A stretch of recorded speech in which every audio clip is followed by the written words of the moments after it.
Hi everyone, welcome to my channel Civil Tips and Tricks for Civil Engineers. എൻ്റെ video Kerala water അതോറിറ്റിയുടെ എക്സാംസിനും lecturer grade 1 എക്സാംസിനും പിന്നെ കേരള PSCയുടെ എക്സാംസിനും നല്ല useful ആയിരിക്കും. ഇന്നിവിടെ ഡിസ്കസ് ചെയ്യാൻ പോകുന്നത് സർവേ അതിൻ്റെ കണ്ടിന്യൂഷൻ ആണ്. പിന്നെ കഴിഞ്ഞ പ്രാവശ്യം പറഞ്ഞില്ല ഒരു കാര്യം, നമ്മുടെ എക്സാംസ് ഒക്കെ മാറ്റി വെച്ചു. മോസ്റ്റ്ലി വന്നിട്ട് ജൂലൈ ഓഗസ്റ്റ് ആ ഒരു മാസങ്ങളിലായിരിക്കും എക്സാംസ് വയ്ക്കുന്നത്. അതുകൊണ്ട് ഭയങ്കര നിരാശയായിരുന്നു കുറേ പേർക്കുണ്ടായിരുന്നു. പഠിച്ചതൊന്നും വന്നിട്ട് നമുക്ക് പ്രസൻറ്റ് ചെയ്യാൻ പറ്റിയില്ല. അതൊന്നും സാരമില്ല, നമുക്ക് ഇനിയും നല്ല മാർക്കൊക്കെ കിട്ടാനുള്ള സർവേയിൽ വന്നിട്ട് നമ്മളെടുത്ത അതേ ടോപ്പിക്കിൻ്റെ കണ്ടിന്യൂഷനാണ്. ഓക്കെ, ചെയിനിങ് എന്നുള്ള കണ്ടിന്യൂഷനാണ് അടുത്തത് എടുക്കുന്നത്. ലീനിയർ മെഷർമെൻറ്റ്സിൽ ചെയിനിങ് ഉണ്ടല്ലോ, ചെയിനിങ്ങിൻ്റെ ബാക്കിയാണ് എടുക്കുന്നത്. അപ്പം ചെയിനിങ് നമ്മളെ ഇൻസ്ട്രുമെൻറ്റ്സ് ഒക്കെ ഒരു കാൽ ഭാഗമേ കണ്ടിട്ടുള്ളൂ, ബാക്കിയുള്ള ഇൻസ്ട്രുമെൻറ്റ്സ് കൂടെ നമ്മൾ കാണാറുണ്ട്. എന്തൊക്കെയാണെന്ന് വെച്ച് കഴിഞ്ഞാൽ arrows, ranging rod, ranging poles, offset rods, plumb bob, prude and prig ഒക്കെ നമുക്ക് കാണാം. ഓക്കെ, അത് കഴിഞ്ഞിട്ട് വന്നിട്ട് റേഞ്ചിങ്, മെത്തേഡ്സ് ഓഫ് റേഞ്ചിങ്, പിന്നെ വന്നിട്ട് ഒരു ലൈൻ എങ്ങനെ നമ്മൾ ചേഞ്ച് ചെയ്യും, പിന്നെ ലീഡറും ഫോളോവറുടെയും ഡ്യൂട്ടീസ് എന്തൊക്കെയാണ്, പിന്നെ കോഡ്സ്, സിഗ്നൽ, അസിസ്റ്റന്റിനെ ഡയറക്റ്റ് ചെയ്യാൻ വേണ്ടിയിട്ട് എന്തെല്ലാം കോഡ്സ് യൂസ് ചെയ്യും, പിന്നെ വന്നിട്ട് ആക്യുറസി ഓഫ് ചെയിനിങ്, പിന്നെ ചെയിനിങ് ഓഫ് സ്ലോപ്പിംഗ് ഗ്രൗണ്ട്, ഒരു സ്ലോപ്പിംഗ് ഗ്രൗണ്ട് ചെയിനിങ് ചെയ്യാൻ വേണ്ടിയിട്ട് ഉള്ള മെത്തേഡ്സ് രണ്ടെണ്ണം ഉണ്ട്, ഡയറക്റ്റ് മെത്തേഡും ഇൻഡയറക്റ്റ് മെത്തേഡും. ഇത് ആരോന് വന്നിട്ട് ചെയിൻ പിൻ അല്ലെങ്കിൽ മാർക്കിംഗ് പിൻ എന്ന് പറയും. ഓക്കെ, ആരോസ് വന്നിട്ട് good quality hardened tempered steel വെച്ചിട്ടായിരിക്കും ഉണ്ടാക്കിയിരിക്കുന്നത്. അതിൻ്റെ ഡയമീറ്റർ മീൻസ് ആരോയുടെ ഡയമീറ്റർ വന്നിട്ട് 4 mm ആണ്. മീൻസ് ആ മെറ്റൽ പീസ് അതിൻ്റെ ഡയമീറ്റർ വന്നിട്ട് 4 mm ആണ്. പിന്നെ അത് ഒന്ന് ബ്ലാക്ക് ആയിട്ട് പെയിന്റ് ചെയ്ത് വെച്ചിട്ടുണ്ട്, അതാണ് പറഞ്ഞത് ബ്ലാക്ക് ഇനാമൽഡ്. ആരോയുടെ ലെങ്ത് വന്നിട്ട് 25 cm to 50 cm ആയിരിക്കും. പിന്നെ ആരോയുടെ കോമൺ ലെങ്ത് വന്നിട്ട് 40 cm, മീൻസ് അതിന്റെ ഫുൾ ലെങ്ത് വന്നിട്ട് 40 cm ആയിരിക്കും. ഒരു എൻഡ് വന്നിട്ട് കൂർത്തിരിക്കുകയാണെങ്കിൽ മറ്റേ എൻഡ് എന്തായിരിക്കും, അത് ലൂപ്പ് ചെയ്ത് മീൻസ് സർക്കിൾ മാതിരി അത് ലൂപ്പ് അല്ലെങ്കിൽ സർക്കിൾ ആയിരിക്കും. അതിന്റെ ഡയമീറ്റർ വന്നിട്ട് 50 mm ആയിരിക്കും. ഇതാണ് ഒരു ആരോ. ആ ആരോയുടെ ലൂപ്പിൽ ഉണ്ടാവും 50 mm ആണ്. പിന്നെ ടോട്ടൽ ലെങ്ത് വന്ന് 400 mm ആണ്. അതിന് 400 mm അല്ലെങ്കിൽ എന്തായിരിക്കും 40 cm ആയിരിക്കും. ഓക്കെ, പിന്നെ ആ ആരോയുടെ ഡയമീറ്റർ ഉണ്ടല്ലോ, മീൻസ് ആരോയുടെ മെറ്റൽ പീസിന്റെ ഡയമീറ്റർ വന്നിട്ട് 4 mm ആയിരിക്കും. നമുക്ക് വന്നിട്ട് ചെയിനിങ് ചെയ്യുമ്പോൾ 10 ആരോസ് ആയിരിക്കും തരുന്നത്.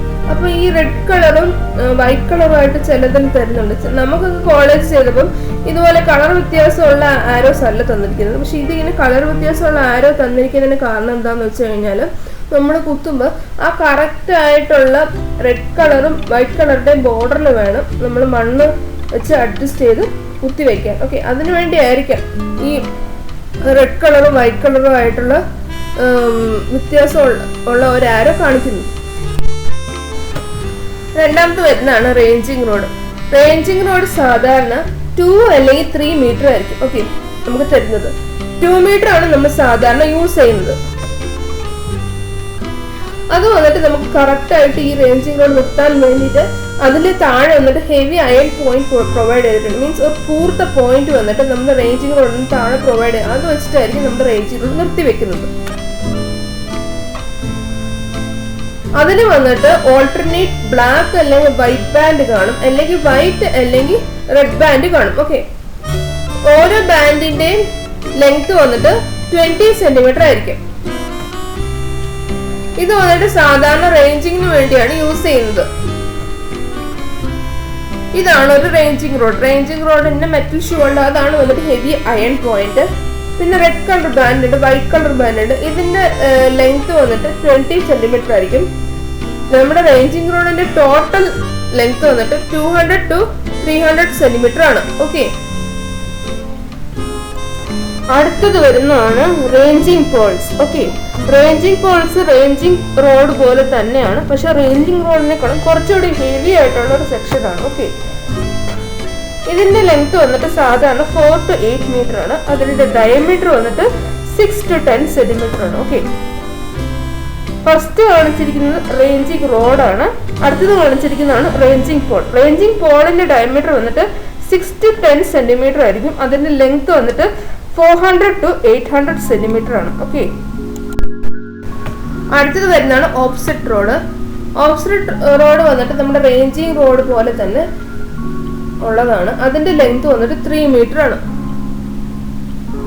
ഇത് വന്ന് വുഡൻ റൗണ്ട് റോഡ്സ് ആയിരിക്കും. അതിന്റെ കൂടെ അയൺ ഷൂഡ് പ്രൊവൈഡ് ചെയ്തിട്ടുണ്ട്. പിന്നെ അടുത്ത എൻഡിൽ വന്നിട്ട് നോച്ച് അല്ലെങ്കിൽ ഹൂക്ക് ആയിരിക്കും പ്രൊവൈഡ് ചെയ്തിരിക്കുന്നത്. ഇത് സാധാരണ റഫ് ഓബ്ജക്ട്സ് മെഷർ ചെയ്യാനാണ് യൂസ് ചെയ്യുന്നത്. ഫസ്റ്റ് കാണിച്ചിരിക്കുന്നതാണ് റേഞ്ചിങ് റോഡ്. അടുത്തത് കാണിച്ചിരിക്കുന്നതാണ് ഓഫ്സെറ്റ് റോഡ്. റേഞ്ചിങ് റോഡ് പോലെ തന്നെ ഇതിൽ റെഡ് ഓർ ബ്ലാക്ക് ബാൻഡ് അല്ലെങ്കിൽ വൈറ്റ് ബാൻഡ് കാണും. ഓക്കെ, പിന്നെ അടുത്ത എൻഡിൽ വന്നിട്ട് ചെറിയൊരു നോച്ച് കൂടെ പ്രൊവൈഡ് ചെയ്തിട്ടുണ്ട്. അടുത്തത് വരുന്നതാണ് പ്ലംബ്. പ്ലംബ് വന്നിട്ട് നമ്മൾ ചെയിനിങ് ചെയ്യുമ്പോൾ സ്ലോപ്പിംഗ് ഗ്രൗണ്ട് എല്ലാം മെഷർ ചെയ്യാൻ വേണ്ടിയിട്ട് അതിന് കറക്റ്റ് ആയിട്ടുള്ള പോയിന്റ്സ് ഒക്കെ വന്നിട്ട് ഗ്രൗണ്ടിലോട്ട് മാറ്റാൻ വേണ്ടിയിട്ടാണ് നമ്മുടെ പ്ലംബോബ് യൂസ് ചെയ്യുന്നത്. സാധാരണ പ്ലംബോബ് നമ്മൾ എന്തിനാണ് ബിൽഡിംഗ് മെറ്റീരിയൽസിൽ യൂസ് ചെയ്യുന്നത്? നമ്മുടെ വെർട്ടിക്കാലിറ്റിയും ഒക്കെ കണ്ടുപിടിക്കാൻ വേണ്ടിയിട്ടാണ്. കറക്റ്റായിട്ട് വെർട്ടിക്കൽ ലൈനിലാണോ ഇരിക്കുന്നത് എന്നറിയാൻ വേണ്ടിയിട്ടാണ് നമ്മൾ പ്ലംബോബ് വന്നിട്ട് സാധാരണ യൂസ് ചെയ്യുന്നത്. ഓക്കെ, ചെയിനിങ്ങിനും വന്നിട്ട് പ്ലംബോബ് യൂസ് ചെയ്യുന്നുണ്ട്. ഓക്കെ, അടുത്തത് വരുന്നതാണ് വുഡൻ പെഗ്. വുഡൻ പെഗ് വന്നിട്ട് നമ്മുടെ സ്റ്റേഷൻ പോയിന്റ്സും ടെർമിനൽ പോയിന്റ്സ് മാർക്ക് ചെയ്യാൻ വേണ്ടിയിട്ടാണ് വുഡൻ പെഗ് യൂസ് ചെയ്യുന്നത്. നമ്മുടെ കോളേജിലൊക്കെ ചെയ്തപ്പോൾ ഒരു 3-4 എണ്ണം നമുക്ക് വുഡൻ പെഗ് തരാറുണ്ട്. ഓക്കെ, പിന്നെ ഇത് വന്നിട്ട് സ്റ്റൗട്ട് ടിമ്പർ വെച്ചിട്ടാണ് യൂസ് ചെയ്തിരിക്കുന്നത്. ഒരെൻഡ് വന്നിട്ട് സ്ക്വയർ പീസാണ്, അടുത്ത എൻഡ് വന്നിട്ട് കൂർത്തിട്ടായിരിക്കും ഇരിക്കുന്നത്. ആ സ്ക്വയർ പീസിന്റെ ഡയമെൻഷൻ വന്നിട്ട് 2.5, 3 അല്ലെങ്കിൽ 5 സെന്റിമീറ്റർ ആയിരിക്കും. പിന്നെ വന്നിട്ട് അതിന്റെ ടോട്ടൽ ലെങ്ത് വന്നിട്ട് 15 സെന്റിമീറ്റർ ആണ്. ഇതിന് വന്ന് 40-60 ആണ് കൊടുത്തിരിക്കുന്നത്, തെറ്റാണ്. പിന്നെ വന്നിട്ട് നമ്മളിത് മണ്ണിന്റെ അകത്തോട്ട് കുഴിച്ചിടും. ഓക്കെ, അപ്പൊ എത്ര ആയിരിക്കും ഇത് വരുന്നത്? 20 to 30 സെന്റിമീറ്റർ ആയിരിക്കും മണ്ണിന്റെ അകത്തിരിക്കുന്നത്. ബാക്കി വന്നിട്ട് വെളിയിലിരിക്കും. ഓക്കെ, ഇത് എന്തിനാ വെളിയിലിരിക്കുന്നത് പറഞ്ഞു കഴിഞ്ഞാൽ നമുക്ക് അറിയാൻ വേണ്ടി ഇന്ന പെഗ് കുഴിച്ചിടുമ്പോൾ നമുക്ക് പെട്ടെന്ന് അറിയാൻ പറ്റത്തില്ല. ഓക്കെ, അപ്പൊ അതുകൊണ്ട് പെഗ് ഇവിടെ കുഴിച്ചിട്ടുണ്ട് എന്ന് അറിയാൻ വേണ്ടിയിട്ടാണ് നമ്മൾ 20 to 30 സെന്റിമീറ്റർ മാത്രമേ മണ്ണിന്റെ അകത്ത് കുഴിച്ചിടാറുള്ളൂ. ഓക്കെ, എന്റെ ചാനൽ വന്നിട്ട് നിങ്ങൾക്ക് ഇൻഫോർമേറ്റീവ് ആയിട്ട് തോന്നുന്നില്ലേ? എന്റെ ചാനൽ നിങ്ങൾക്ക് ഇൻഫോർമേറ്റീവ് ആയിട്ട് തോന്നുന്നെങ്കിൽ please like, share and subscribe my video. എന്റെ വീഡിയോ നിങ്ങൾക്ക് ഇഷ്ടപ്പെട്ടില്ലെങ്കിൽ നിങ്ങൾ ഡിസ്ലൈക്ക് ചെയ്താലും കുഴപ്പമൊന്നുമില്ല.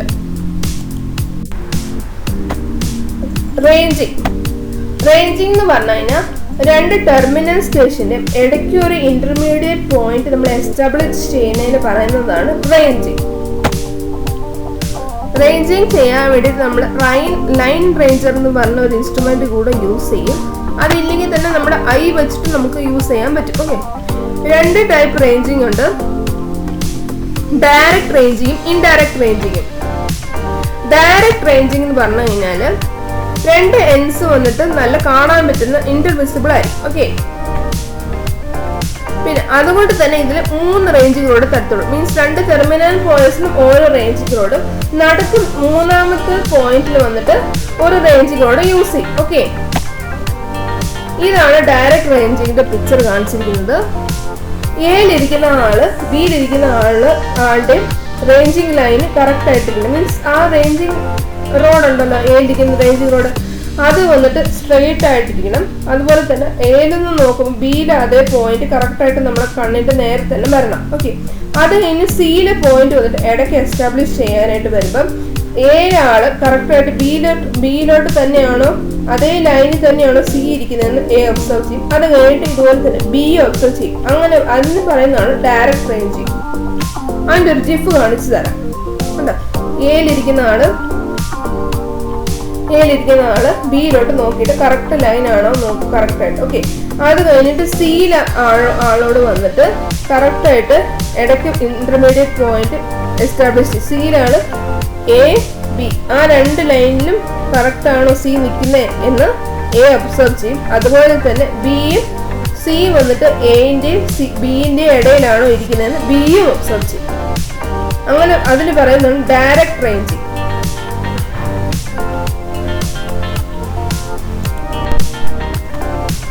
അടുത്തത് വരുന്നതാണ് ഇൻഡയറക്റ്റ് റേഞ്ചിങ് അല്ലെങ്കിൽ റെസിപ്രോക്കൽ റേഞ്ചിങ്. ഇൻഡയറക്റ്റ് റേഞ്ചിങ് എന്ന് പറഞ്ഞു കഴിഞ്ഞാല് നമ്മൾ സാധാരണ ഡയറക്റ്റ് റേഞ്ചിങ് ഉണ്ടല്ലോ, അതിന് വന്നിട്ട് നമുക്ക് ഇന്റർവിസിബിൾ ആയിരിക്കും. മീൻസ് 2 പോയിന്റ്സ് എ ബിയും നന്നായിട്ട് കാണാൻ പറ്റും. അതിൻ്റെ ഇടയിലാണ് സി നമ്മൾ പോയിന്റ് എസ്റ്റാബ്ലിഷ് ചെയ്യുന്നത്. പക്ഷേ ഇൻഡയറക്റ്റ് റേഞ്ചിങ്ങിൽ വന്നിട്ട് നമുക്ക് എന് ബിയെ കാണാൻ പറ്റത്തില്ല, ബിന് എനെയും കാണാൻ പറ്റില്ല. അങ്ങനൊരു സിറ്റുവേഷൻ വരും. അത് എപ്പോഴാണ്? ഹില്ലൊക്കെ വരുമ്പോഴായിരിക്കും അങ്ങനെ ഒരു സിറ്റുവേഷൻ വരുന്നത്. ഓക്കെ, അപ്പൊ നമ്മള് അങ്ങനെ ഇരിക്കുമ്പോഴായിരിക്കും ഇത് വന്നിട്ട് ഇൻഡയറക്റ്റ് റേഞ്ചിങ് നമ്മൾ ചെയ്യുന്നത്. ഇതിൽ വന്ന് മിനിമം വന്നിട്ട് 4 റേഞ്ചിങ് റോഡ്സ് ആയിരിക്കും പ്രൊവൈഡ് ചെയ്യുന്നത്. അതൊരു പിക്ചർ കാണിച്ചു തരാം. ഇതാണ് ഒരു പിക്ചർ. ഓക്കെ, എയിലും ബിയിലും അത് റേഞ്ചിങ് റോഡ് വെച്ചിട്ട് നമ്മൾ അഡ്ജസ്റ്റ് ചെയ്യും. പിന്നെ എന് വന്നിട്ട് ബിനെ കാണാൻ പറ്റത്തില്ല. അപ്പം എയും എന്നും വെച്ചിട്ടായിരിക്കും നമ്മൾ ഡയറക്റ്റ് റേഞ്ചിങ് ചെയ്യുന്നത്. അപ്പം എന് എന്നിനെ കാണാൻ പറ്റും, എന്നിന് എനെയും കാണാൻ പറ്റും. കറക്റ്റ് ലൈൻ ആണെന്ന് ഒബ്സർവ് ചെയ്തിട്ട് എമ്മിനോട് അഡ്ജസ്റ്റ് ചെയ്യാനായിട്ട് പറയും. ഓക്കെ, എയും എന്നിന്റെ ഇടയിൽ എമ്മിനോട് അഡ്ജസ്റ്റ് ചെയ്യാൻ പറയും. അതുപോലെ തന്നെ എമ്മും ബിയും ഇന്റർവിസിബിൾ ആണ്. അപ്പം എന്നിനോട് എമ്മും ബിയും അഡ്ജസ്റ്റ് ചെയ്യാനായിട്ട് പറയും. അപ്പൊ അതുപോലെ തന്നെ അഡ്ജസ്റ്റ് സ്ട്രെയിറ്റ് ലൈനിൽ വരുമ്പം എന്നിനെ കാണാൻ പറ്റും, എന്നിന് എമ്മിനെ കാണാൻ പറ്റും, എമ്മിന് എന് വന്നിട്ട് സ്ട്രെയിറ്റ് ലൈനിൽ കാണാൻ പറ്റുകയാണെങ്കിൽ അതിന് പറയുന്നതാണ് indirect ranging. Okay,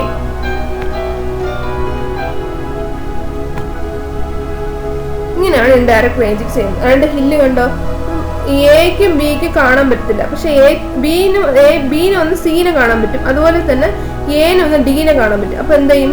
C adjust ചെയ്യും മുമ്പോട്ട് വന്നിട്ട്. അതുപോലെ തന്നെ സി വന്നിട്ട് ഡിനോട് അഡ്ജസ്റ്റ് ചെയ്യാൻ പറയും, ഡി വന്നിട്ട് സിനോട് അഡ്ജസ്റ്റ് ചെയ്യാൻ പറയും.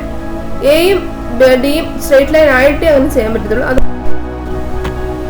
ഇനി വരുന്നതാണ് ചെയിനിങ് എ ലൈൻ. ഓക്കെ, നമ്മുടെ ചെയിനിൽ വന്നിട്ട് 2 പേഴ്സൺസ് ഉണ്ട്. നമ്മൾ ചെയിനിങ് എടുക്കുന്ന സമയത്ത് 2 പേഴ്സൺസ് ഉണ്ട്. ഏതൊക്കെയാണ്? ലീഡറും ഫോളോവറും. സാധാരണ നമ്മൾ ലീഡറും ഫോളോവർ എന്നാണ് പഠിക്കുന്നത്.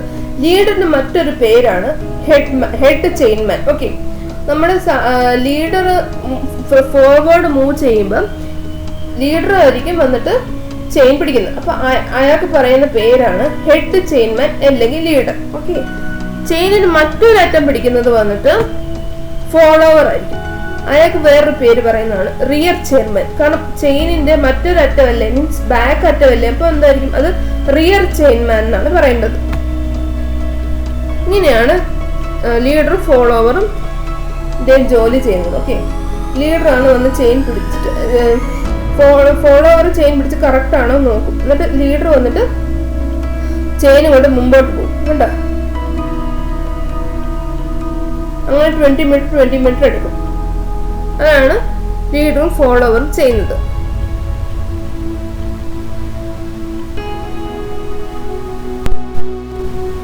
ആദ്യം വരുന്നത് ഡ്യൂട്ടീസ് ഓഫ് ലീഡറും ഡ്യൂട്ടീസ് ഓഫ് ഫോളോവറും.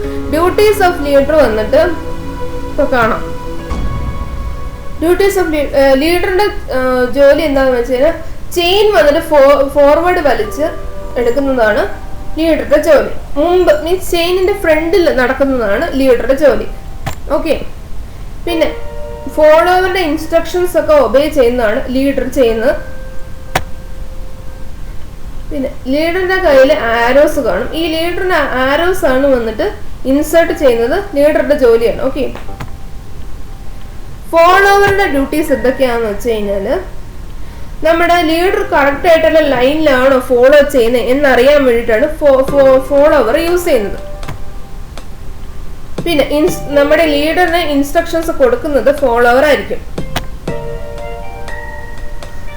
എപ്പോഴും വന്നിട്ട് നമ്മുടെ ചെയിനിന്റെ റിയർ ഹാൻഡിൽ വന്നിട്ട് പിടിക്കുന്നത് ഫോളോവർ ആയിരിക്കും. പിന്നെ ലീഡറിനുള്ള ജോലി എന്താണ്? ആരോസ് എല്ലാം ഇൻസേർട്ട് ചെയ്യുക. പക്ഷെ ഫോളോവറുടെ ജോലി എന്താണ്? ഈ ആരോസ് എല്ലാം പിക്കപ്പ് ചെയ്തെടുക്കുക. പിന്നെ ഈ ഒരു ചെയിൻമാൻ വന്നിട്ട് നല്ല ഒരു ഇന്റലിജന്റ് പേഴ്സൺ ആയിരിക്കും, അതുപോലെ തന്നെ നല്ല എക്സ്പീരിയൻസ്ഡ് പേഴ്സൺ ആയിരിക്കും. നേരത്തെ ഇങ്ങനത്തെ ഉള്ള കാര്യങ്ങൾ ചെയ്ത ഒരു പേഴ്സണായിരിക്കും വന്നിട്ട് ഫോളോവർ ആയിട്ട് എടുക്കുന്നത്.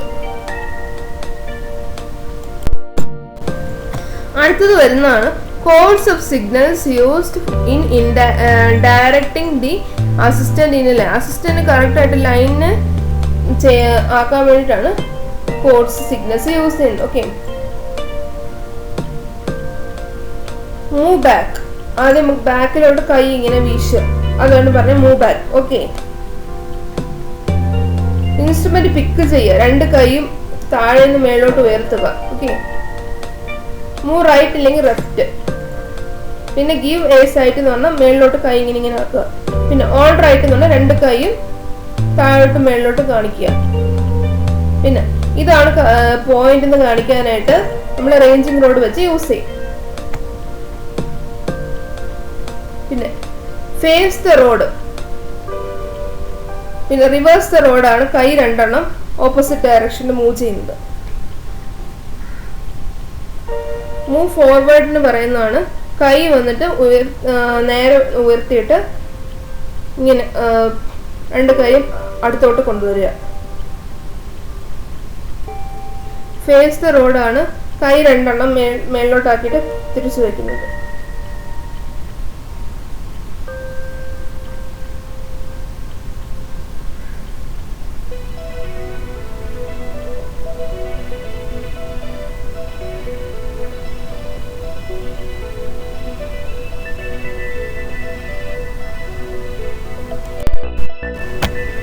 Codes and signal in directing assistant into a line. Okay, അത് നമ്മൾ നേരത്തെ കണ്ടതാണ്. പക്ഷെ അതിൽ കുറച്ച് എടുത്തിട്ട് നമുക്ക് ഇമ്പോർട്ടൻ്റ് ആയിട്ട് എക്സാം പോയിന്റ് ഓഫ് വ്യൂ മാത്രം നമുക്ക് നോക്കാം. Okay,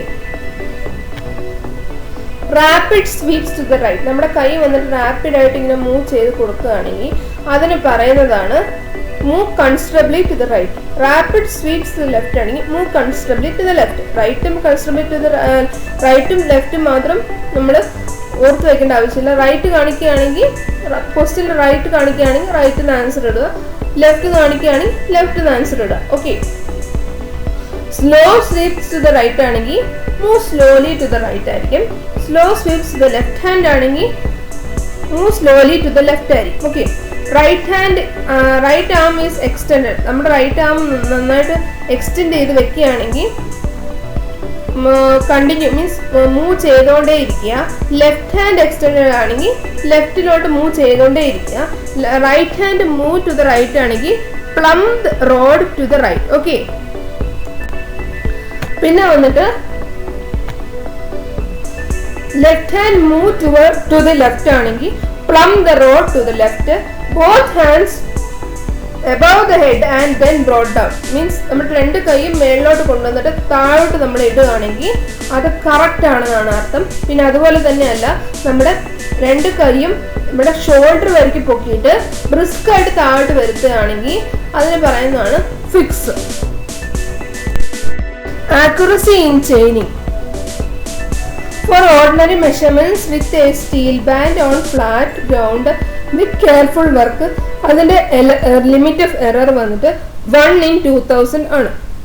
For ordinary measurements with carefully tested chain, fairly level ground and resourceable care, അത് വന്നിട്ട് 1 in 1000 ആണ്.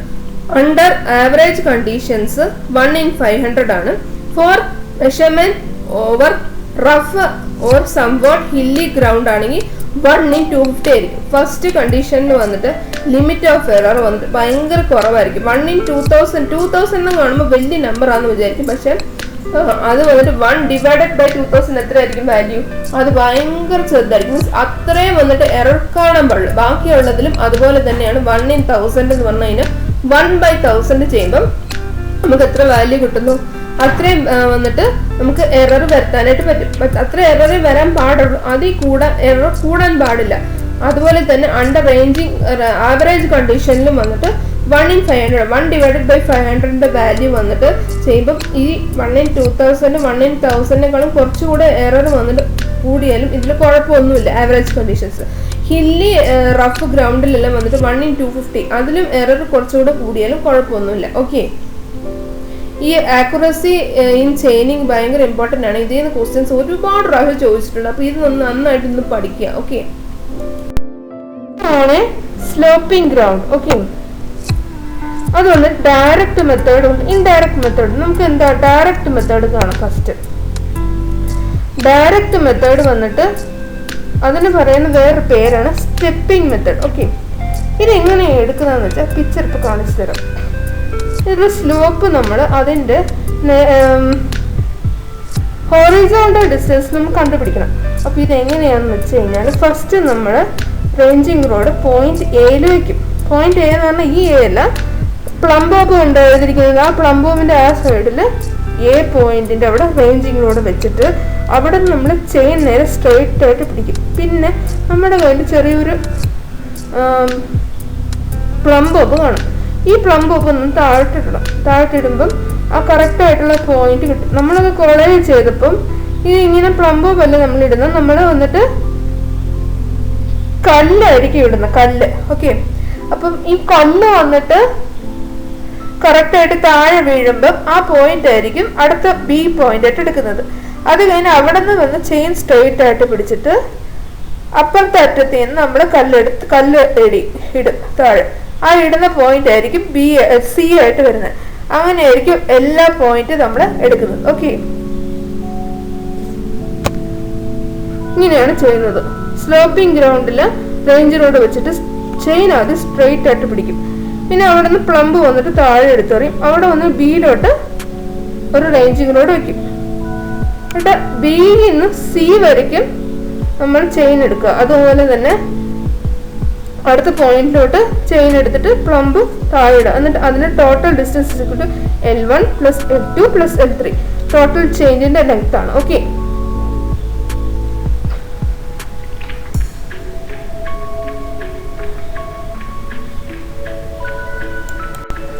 അടുത്ത മെത്തേഡാണ് ഇൻഡയറക്റ്റ് മെത്തേഡ്. ഇൻഡയറക്റ്റ് മെത്തേഡാണ് മോസ്റ്റ് ആക്യുറേറ്റ് മെത്തേഡും പിന്നെ പെട്ടെന്ന് ചെയ്യാനും പറ്റും. ഓക്കെ, ഇതിലെ ഇൻഡയറക്റ്റ് മെത്തേഡ്സിന്റെ ടൈപ്സ് വന്നിട്ട് by clinometer or Abney level, by hand level, പിന്നെ ഹൈപ്പോട്ടിന്യൂസൽ അലവൻസ്. ഓക്കെ, അടുത്തത് വരുന്നതാണ് by clinometer or Abney level. Clinometer വന്നിട്ട് വെർട്ടിക്കൽ ആംഗിൾസ് മെഷർ ചെയ്യാൻ വേണ്ടിയിട്ടാണ് യൂസ് ചെയ്യുന്നത്. ക്ലിനോമീറ്റർ ഒരു ഹാൻഡ് ഇൻസ്ട്രുമെന്റ് ആണ്. ഓക്കെ, കോമ്പാക്ട് ഹാൻഡ് ഇൻസ്ട്രുമെന്റ് ആണ്. സ്ലോപ്പ് മെഷർ ചെയ്യാൻ വേണ്ടിയിട്ടാണ് ക്ലിനോമീറ്റർ യൂസ് ചെയ്യുന്നത്. അതൊരു പ്രൊട്ടക്ടർ പോലെയാണ് ഇരിക്കുന്നത്. ഓക്കെ, അബ്നി ലെവൽ വന്നിട്ട് ക്ലിനോമീറ്ററിന്റെ മോഡേൺ ടൈപ്പ് ആണ്. ഓക്കെ, അതും വന്നിട്ട് സ്ലോപ്പ് മെഷർ ചെയ്യാനായിട്ട് യൂസ് ചെയ്യുന്നത്. Distance equal to L cos θ. നമ്മൾ എടുത്ത് L × cos θ ചെയ്യുമ്പോൾ കറക്റ്റ് ആയിട്ടുള്ള ഡിസ്റ്റൻസ് നമുക്ക് കിട്ടും. ഈ cos θ എന്ന് പറഞ്ഞില്ലേ, ഈ തീറ്റ എങ്ങനെ കിട്ടുന്നതെന്ന് വെച്ച് കഴിഞ്ഞാൽ നമ്മൾ ഈ പ്രൊട്രാക്ടർ വെച്ച് അഡ്ജസ്റ്റ് ചെയ്ത് അതിലെ ആംഗിൾ നമുക്ക് കിട്ടും. ആ ആംഗിളാണ് തീറ്റ. ഓക്കെ, ഇപ്പൊ നമുക്ക് അത് എങ്ങനെ എടുക്കുന്നതെന്ന് നമുക്ക് കാണാം.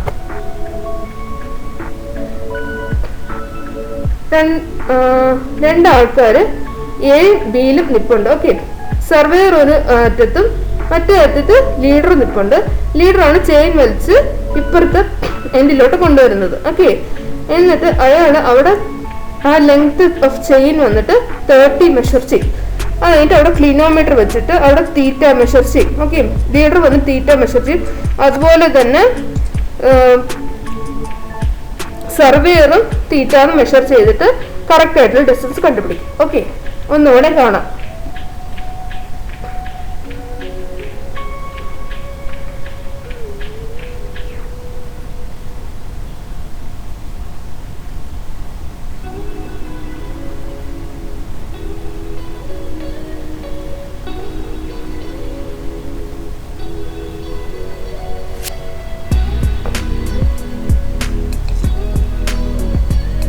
L എന്ന് പറഞ്ഞാൽ ചെയിൻ ലെങ്ത് ആണ് L. ഓക്കെ, അടുത്തത് വരുന്നതാണ് ഹാൻഡ് ലെവൽ.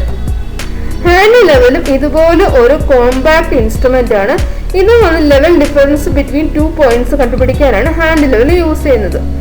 പിക്ചറിൽ കാണിച്ചിരിക്കുന്നത് ഇപ്പൊ കാണിക്കാം പിക്ചർ. ഓക്കെ, ഇതാണ് ഹാൻഡ് ലെവൽ കോമ്പാക്ട് ഇൻസ്ട്രുമെന്റ്.